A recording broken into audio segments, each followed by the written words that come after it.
BJP के राज्यसभा सांसद doctor Radha Mohan Das Agarwal इस वक्त बातचीत के लिए हमारे साथ मौजूद है। सर, गृह मंत्री अमित शाह ने जो राज्यसभा में बयान दिया उसके बाद से कांग्रेस पार्टी लगातार भारतीय जनता पार्टी को घेर रही है और माफी की मांग भी की जा रही है। खिसियानी बिल्ली खंबा नोच रही है, वो नंगे हो गए। अमित शाह जी ने आज़ादी के 65 सालों में कांग्रेस ने जो कुछ इस देश के साथ किया है, देश के संविधान के साथ जितना परिवर्तन और खिलवाड़ किया है और डॉक्टर अंबेडकर का जितना अपमान किया है, अमित शाह जी ने उसको पूरी तरह खोल दिया है और कांग्रेस पूरी तरह बेनकाब हो चुकी है। कांग्रेस के पास कोई रास्ता नहीं बचा है। कांग्रेस इज्जत बचाने के लिए ये सब नौटंकियां कर रही है। देश की जनता इसको जानती है।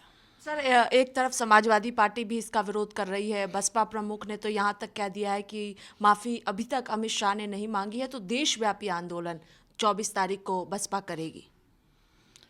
देखिए, माफ़ी मांगने का तो कोई प्रश्न इसलिए नहीं होता। माफ़ी गलत कामों के लिए मांगी जाती है। सच बोलने के लिए जिस देश में माफ़ी मांगना पड़े, उस देश को अपने वजूद के बारे में विचार करना चाहिए। क्या ये सच नहीं है कि डॉक्टर अंबेडकर का कांग्रेस ने बार बार अपमान किया? क्या ये सच नहीं है कि डॉक्टर अंबेडकर को कांग्रेस ने 2 बार चुनाव हराने का प्रयास किया? क्या ये सच नहीं है कि जवाहरलाल नेहरू ने खुद भारत रत्न ले लिया, इंदिरा गांधी ने खुद अपने हाथ से अपने को भारत रत्न दे दिया, लेकिन डॉक्टर भीमराव अंबेडकर जो संविधान सभा में ड्राफ्टिंग कमेटी के चेयरमैन थे, उनको 1990 तक, जब तक कांग्रेस सत्ता से हट न जाए, तब तक भारत रत्न पाने के लिए इंतज़ार करना पड़ा। उस पीड़ा में कभी भारत रत्न न पाने पर अंबेडकर ने लिखा था, यदि मैं किसी तथाकथित ऊंचे कुल में जन्मा होता तो भारत रत्न पा गया होता।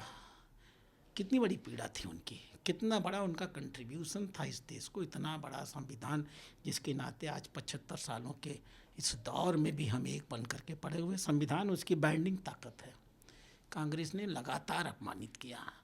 पंडित जवाहरलाल नेहरू की चिट्ठियाँ पढ़िए जो उन्होंने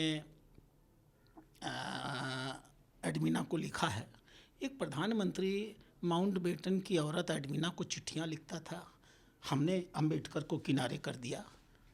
एक प्रधानमंत्री चिट्ठियाँ लिखता था कि मैं क्यों अंबेडकर को पार्टी में बुलाऊं, अंबेडकर ब्रिटिश सरकार का दलाल है। ऐसी ऐसी गालियाँ दिया करते थे नेहरू जी उनको। अगर अमित शाह ने सबको एक्सपोज कर दिया तो बौखलाहट कितनी क्यों है? माफिया तो उनको पूरे देश से मांगनी चाहिए कि इस महान संवैधानिक निर्माता के साथ उन्होंने इतना अपमानजनक आचरण क्यों किया।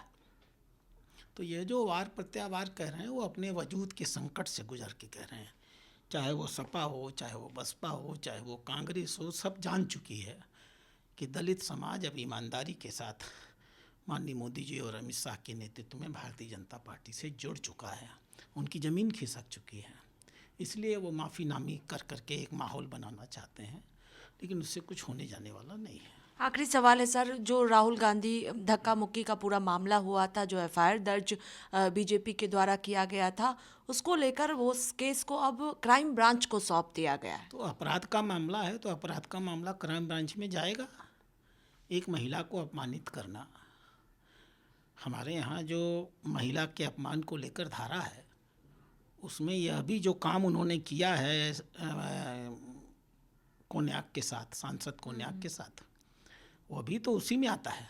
एक महिला के साथ आप क्लोज प्रॉक्सिमिटी में कैसे जा सकते हैं?